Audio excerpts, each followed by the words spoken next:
ఓం శ్రీ సాయిరామ్.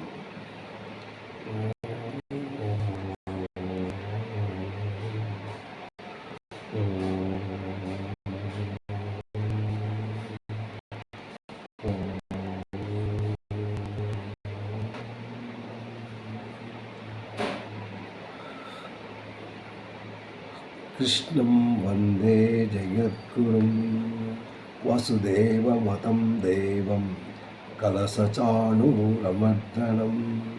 దేవకీ పరమానందం కృష్ణం వందే జగద్గురుం అత శ్రీపుష్పసంకాసం పూరమూరశోభితం రత్నకంకణకేయూరం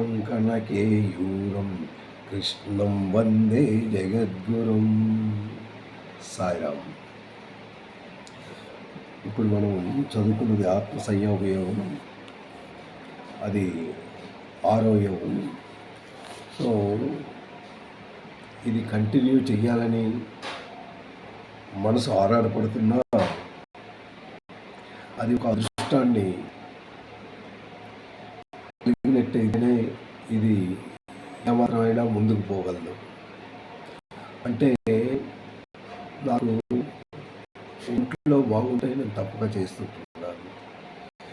ఈ దగ్గు విపరీతంగా ఉంటూ ఆ ఏజ్ మీద పడ్డది కనుక నేను అంత యాక్టివ్గాను నేను నడవలేకపోతున్నాను.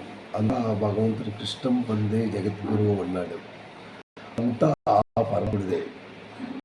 నన్ను క్షమిస్తారని నేను వాచ కోరుకుంటున్నాను. సాయిరామ్. ఇప్పుడు 6వ అధ్యాయంలో నిన్న మనం 11వ శ్లోకం చెప్పుకున్నాము.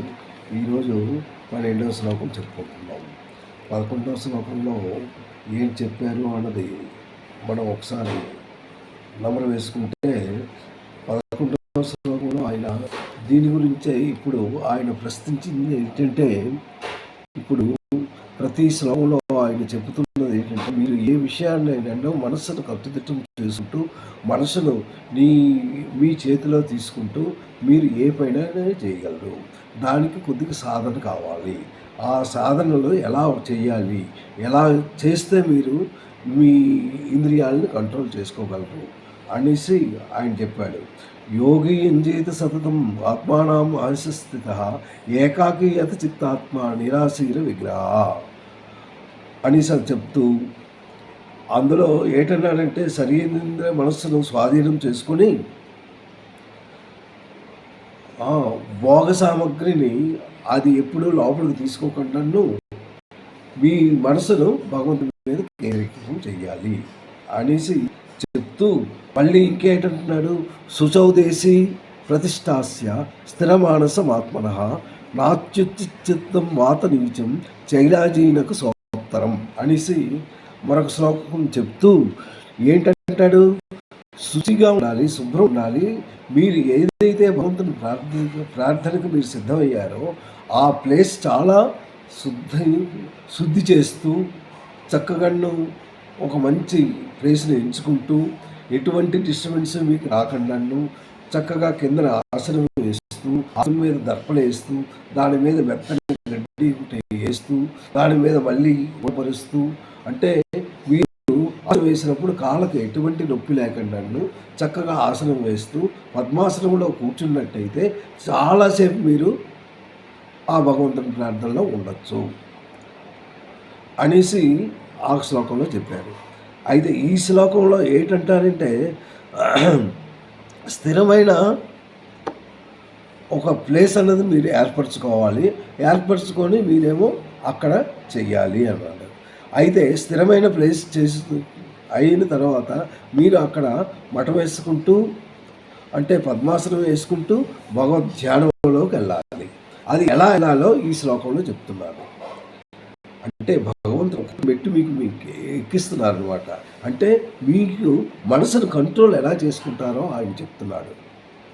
ఇందులో ఏంటంటున్నాడు, జాగ్రత్తగా అండి, తత్ర ఏకాగ్రం.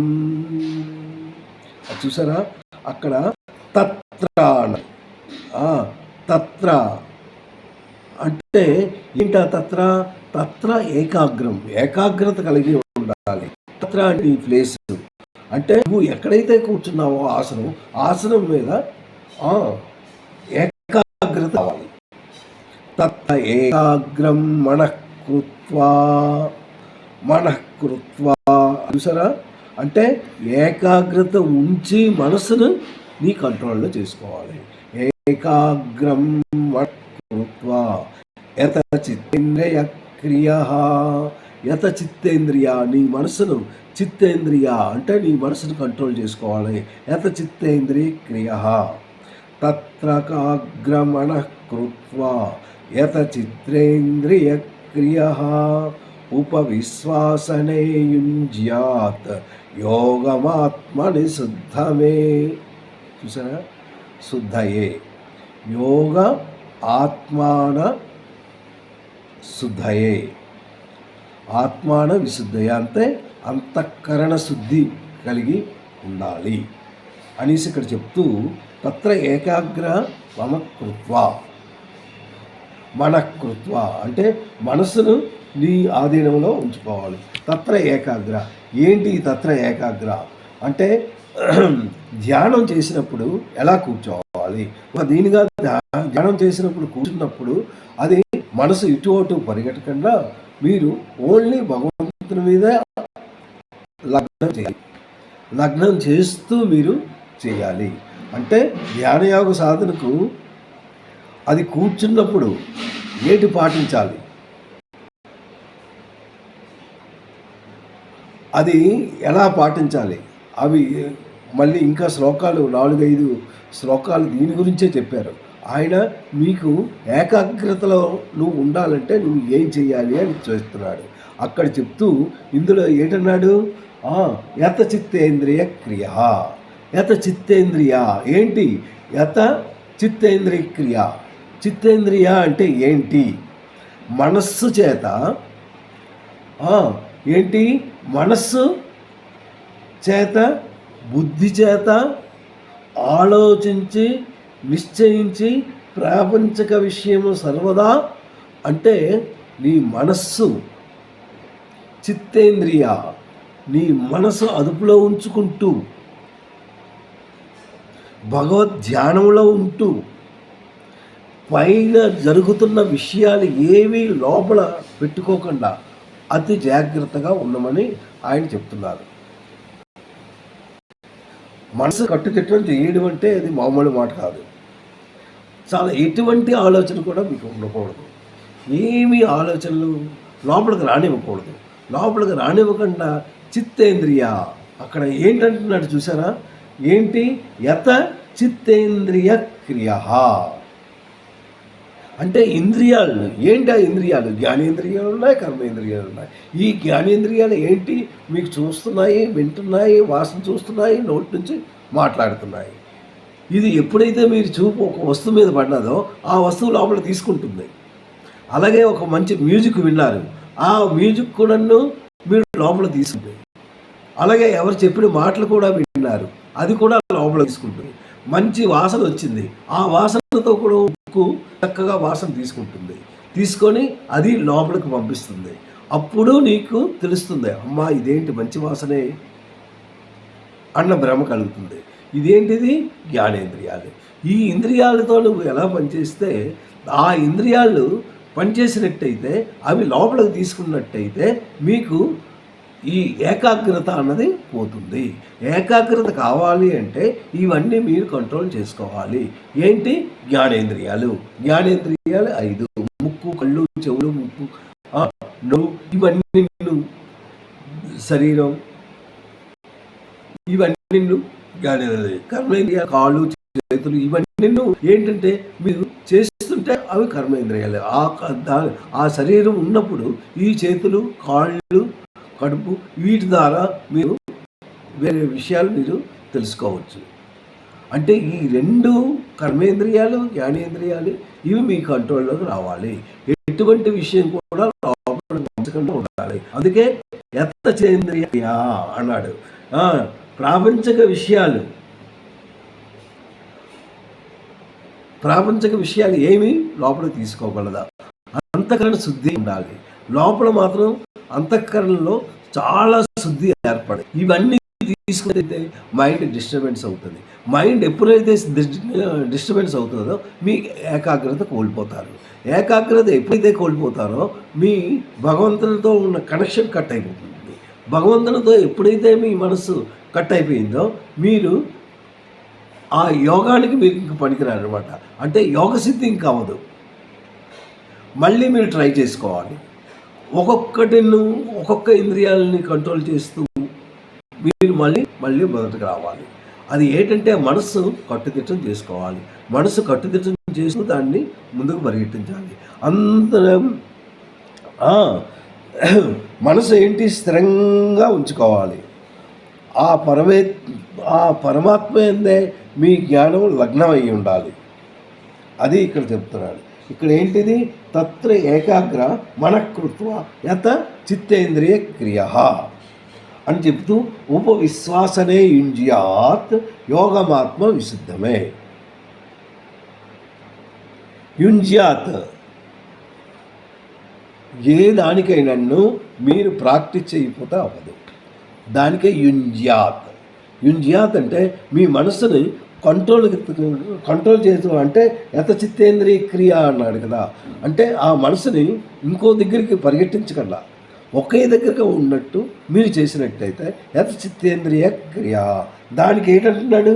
ఉపవిశ్వాసనే యుంజ్యాత్. దానికి ప్రాక్టీస్ అంటే ప్రాక్టీస్ చేస్తూ మీ మనసు పరిగెడుతూ ఉంటుంది. దాన్ని మళ్ళీ ఇక్కడ దగ్గరగా తెచ్చుకుంటూ మీరు నడవడిక చేస్తూ ఉండాలి. అలా చేసినట్టయితేనే మీకు యుంజ్యాత్. ఉపవిశ్వాసనే యుంజ్యాత్ అంటున్నాడు. ఉపవిశ్వాసనే.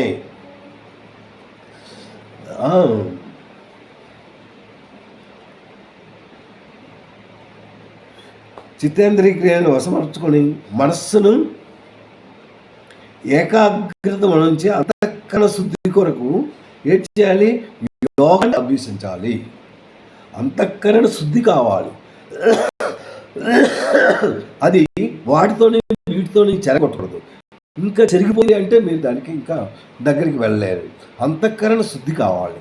అంతఃకరణ శుద్ధి కావాలి అంటే మీరు ఈ ఇంద్రియాలు ఏవైతే చూస్తున్నారో అవేవి లోపలికి తెచ్చుకోకుండా అవి బయట విడిచిపెట్టాలి. దాన్ని త్యజించాలి. అవి త్యజించినట్టయితేనే మీరు దీనికి అర్హులవుతారు. దీనికి అర్హులైతేనే మీరు యోగసిద్ధి అవ్వగలరు. యోగసిద్ధి అయితే కానీ మీరు భగవత్ ప్రాప్తి కలగలదు. ఎప్పుడైతే భగవత్ ప్రాప్తి కలుగుతుందో అందులో ఉన్న ఆనందాన్ని మీరు గ్రహించగలరు.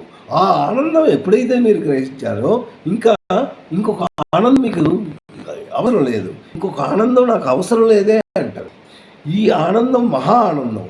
ఇది బ్రహ్మానందం. ఈ బ్రహ్మానందాన్ని పొందాలి అంటే ఈ విధంగా మీరు అభ్యసించినట్టయితే మీరు తప్పక దానికి రీచ్ అవ్వగలరు అంటున్నాడు. దేనికి రీచ్ అవ్వగలరు? తత్తై ఏకాగ్రం మనఃకృత్వ యత చిత్తేంద్రియ క్రియ ఉపవిశ్వాసనే యుంజ్యాత్ యోగమాత్మన శుద్ధియే. ఆ ఆత్మ శుద్ధి కావాలి అంటే అంతఃకరణ శుద్ధి కావాలి. అంతఃకరణ శుద్ధి కలిగితేనే ఇది అవుతుంది. అందుగురించే అంతఃకరణ శుద్ధికై ఏం చేయాలి? అంతఃకరణ శుద్ధి కావాలంటే మీ యోగం చేయాలి. యోగం అంటే ఏంటి? ఇంకొకటి ఆలోచన లేకుండా మీ మనసును భగవంతుని మీద కేంద్రీకరించినట్లయితే దాన్నే యోగం అంటారు. అది అంటే మీరు బయట నుంచి వస్తువులు కానీ బయట ఆలోచనలు కానీ ఏదైనా మీకు మనసును తీసుకుంటున్నట్టయితే అది మీ మనసుకు డిస్టర్బెన్స్ వస్తుంది. ఎప్పుడైతే డిస్టర్బెన్స్ అవుతుందో మీరు యోగాన్ని కోల్పోతారు. అవన్నీ త్యజించాలి. అవన్నీ విడిచిపెట్టాలి. అవి విడిచిపెట్టినట్టయితేనే అవుతుంది అనేసి ఈ శ్లోకంలో ఆయన చాలా చక్కగా వివరించారు. తతై ఏకాగ్రం మనఃకృత్వ యత చిత్తేంద్రియ క్రియ ఉపవిశ్వాసనే ఇత్యాన్ యోగ ఆత్మ విశుద్ధయే అనేసి ఆ తర్వాత ఇంకా ఎలా కూర్చోవాలో నెక్స్ట్ శ్లోకానికి ఆయన మళ్ళీ చెప్తున్నాడు. ఏంటంటున్నాడు?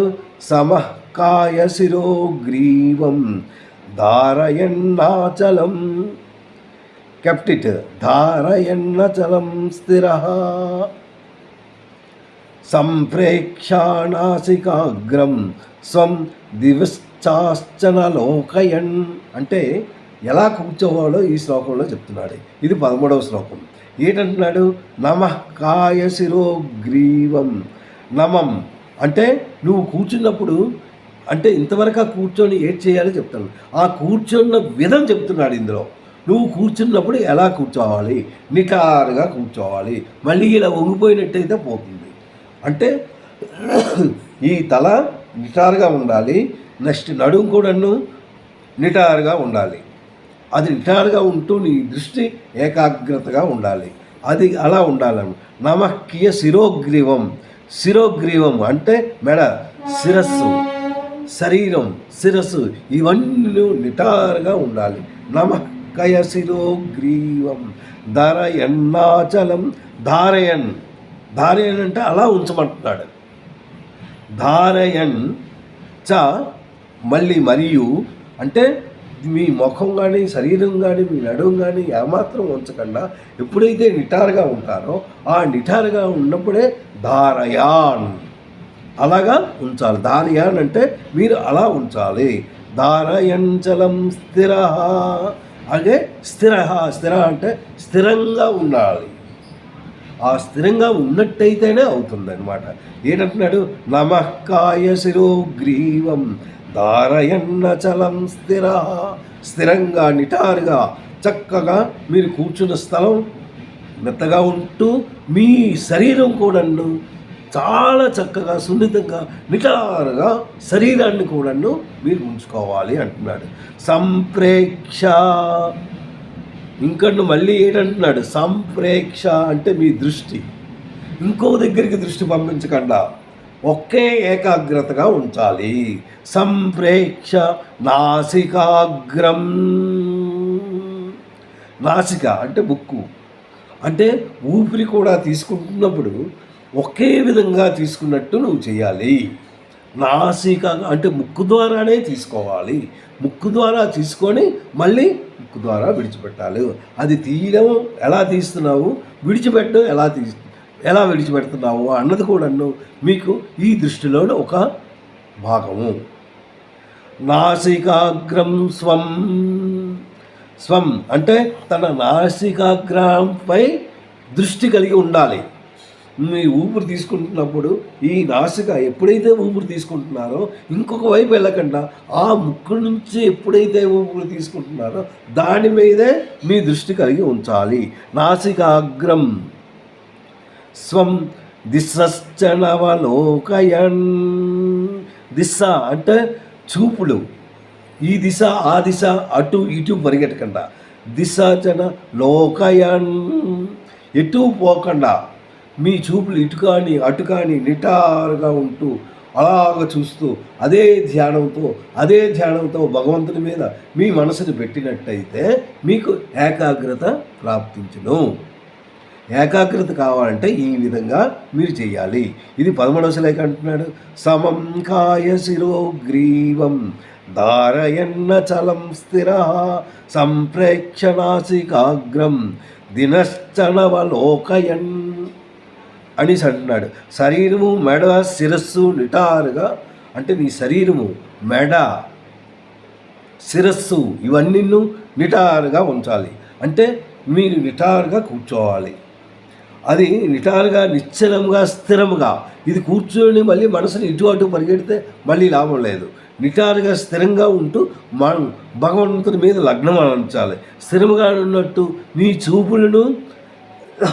నీ చూపులు కూడా ఇటు అటు పంపించకుండా మనస్సును ఏకాగ్రతగా ఉంచుతూ నాసికాగ్ర భాగాన్ని అంటే ముక్కు ఎప్పుడైతే ఊపిరి పీలుస్తున్నావో ఆ భాగం మీదే నీ దృష్టి ఉండినట్టు చేసినట్టయితే మీకు ఏకాగ్రత తప్పగా ప్రాప్తిస్తుంది. ఏకాగ్రతను అందించ మీరు జాగ్రత్తగా నిటారుగా కూర్చోండి. మెడ కూడా నిటారుగా ఉంచుతూ నడుము కూడా నిటారుగా ఉంచుతూ ఆ తర్వాత మీ తాలూకా దృష్టి ఇటు అటు పోనివ్వకుండా ఒక్క నాసికాగ్రం ద్వారా ఒక్క ముక్కు పీల్చున్నప్పుడు విడిచిపెట్టినప్పుడు అదే దృష్టితో ఉన్నట్టయితే మీకు తప్పక ఏకాగ్రత వస్తుంది. మీకు ఏ విధంగానూ లోపలికి మాత్రం మైండ్లోకి ఏమీ పంపించకుండా ఏకాగ్రతగా ఉన్నట్టయితే భగవంతుని మీద లగ్నం అవుతుంది అనేసి ఇక్కడ 13వ శ్లోకంలో చెప్పాడు. ఈ 13వ శ్లోకం అయిన తర్వాత నెక్స్ట్ భగవంతుడు ఏది చెప్తున్నాడో 14 అంటే రోజుకి 2 శ్లోకాలు చెప్పున్నా నేను చెప్తాను. ఎందుకంటే ఇవన్నీ ఈజీగా ఉంటాయన్నమాట. అంటే మీ జ్ఞానం ఎలా చేసుకోవాలో భగవంతుడు చెప్తున్నాడు కనుక అది నేను టూకీగా చెప్తూ 2 శ్లోకాలు నేను కంప్లీట్ చేస్తాను. సాయిరామ్.